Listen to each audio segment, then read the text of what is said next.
It's like 100 degrees today, and every day in the summer. Let's go!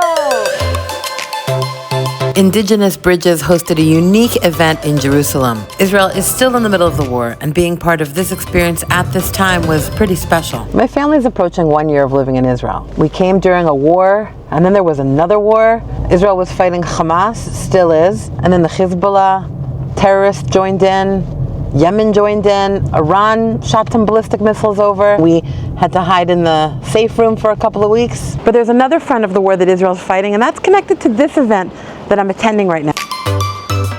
Seeing my independent YouTube channel on a media list never gets old. This way? Yes. One floor up the stairs. Up the stairs? Here?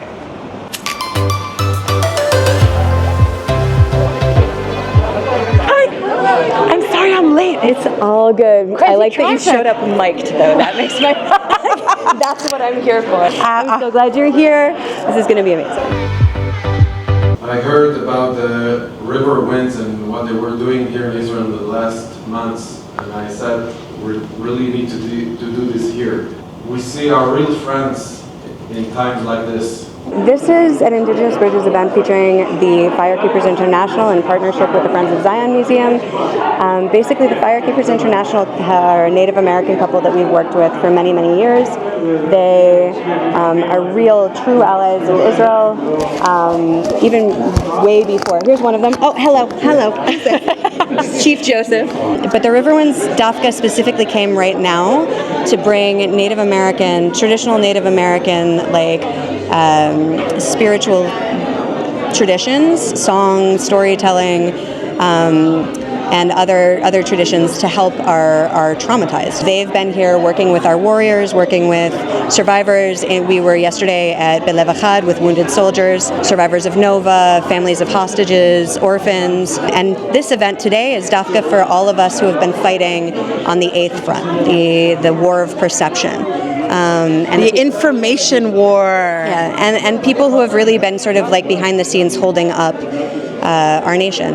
The narrative against us right at this moment and for the last 20 years is that we are white colonizers in a foreign land. We are standing here in the city that King David built 3,000 years ago as the capital to unite the Jewish kingdom. And so Jerusalem, King David decided to build the capital of the Jewish people here. Now, we can say this till we're blue in the face, and we do. And we have history, and we have the Bible, and we have archaeology. We have it all. But when it comes from the Riverwinds, when it comes from indigenous Americans as well as indigenous people from all around the world, people listen.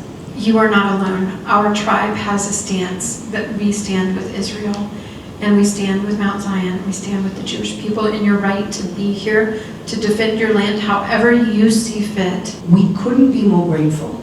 Not just that you are standing with our people now, you've been standing with our people for years. The war of perception is critical. The blood libel, false information, lies about Jews and the state of Israel, which is the Jewish state, always directly leads to violence against Jews, and it is now, and it has led to an enormous amount of violent anti-Semitism, and we haven't been effectively countering it. I mean, it's not entirely on the Jewish people to counter the hatred that's against us. It's on the people that are hating us to stop. But if we really need to be able to continue getting information out, getting the truth out there, working with our allies, forming relationships, because we do have allies. Out of the ashes. Among our Jewish allies is the Riverwinds, a native indigenous couple committed to cultural preservation, reconciliation, and the arts. Chief Joseph Riverwind is a peace chief of the documented Arawak Taino from Borican, which is modern-day Puerto Rico. Dr. Laura Lynn Riverwind is a member of the Georgia tribe of Eastern Cherokee. She holds a doctor of neuropathy and is a master herbalist. To the delight of all of us in attendance, they hosted a program filled with poetry, song, and traditional dance, and rituals highlighting the similarities in our cultures, showing support for all of us deeply impacted and still recovering from the 2023 Hamas massacre of October 7th. My people's way, smudging, is a way to concentrate on what is spiritual and to bring goodness and peace and just to shed the disgusting, icky stuff that we live with in the world today. And so we ask during this time for just goodness, for kindness to come in, for forgiveness where forgiveness is needed, whether it's us or whether it's the things that have been done to us. But here it is. In times when words often fall short, the gestures of others carry weight beyond language.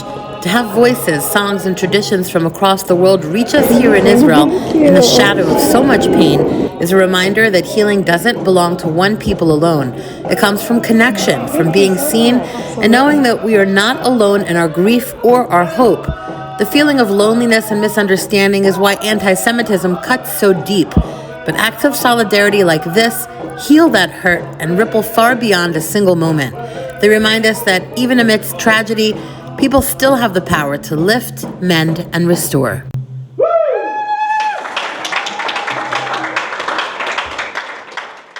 Okay.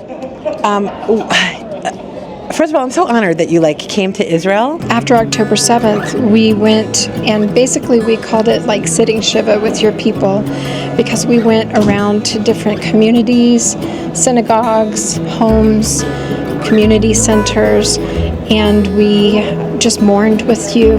We just wanted to listen. And what we heard was that you need the voices of your allies now more than ever. I know you're still going through things. Like, the year of mourning has not yet ended because... Still hostages. Yes, and still people in war. But we wanted to be with you. We want to be with you. It's hard for us to leave. Oh my goodness. You talk a lot about storytelling, and I got to tell you that really touched my heart, because for 25 years I worked as a journalist, and now I'm still continuing to tell stories online and on social media, and it's also a huge part of Native American culture. I have always wanted to learn things the easy way. You know, I want to hear wisdom and incorporate it into my life, and to me that's what stories do. Because stories are not just for entertainment. We can learn from other people's experiences. How can we reclaim our own stories? There's something I talk about a lot online, is that we have to be the ones to tell our stories and not let those who hate us tell the stories for us, which there's so many voices that are trying to overpower our story. You know, they say the victor tells the stories. You are still here. And for those who want to listen to the screaming, extra loud volumes, okay, let them listen to that. But wisdom sometimes speaks in a still small voice.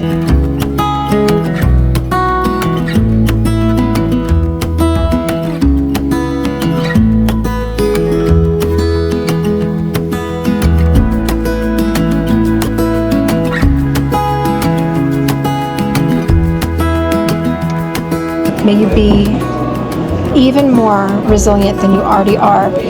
Know that you're here for a purpose. Yes, there's evil in the world, but you can be part of the good, and you're doing a good work, so keep it up.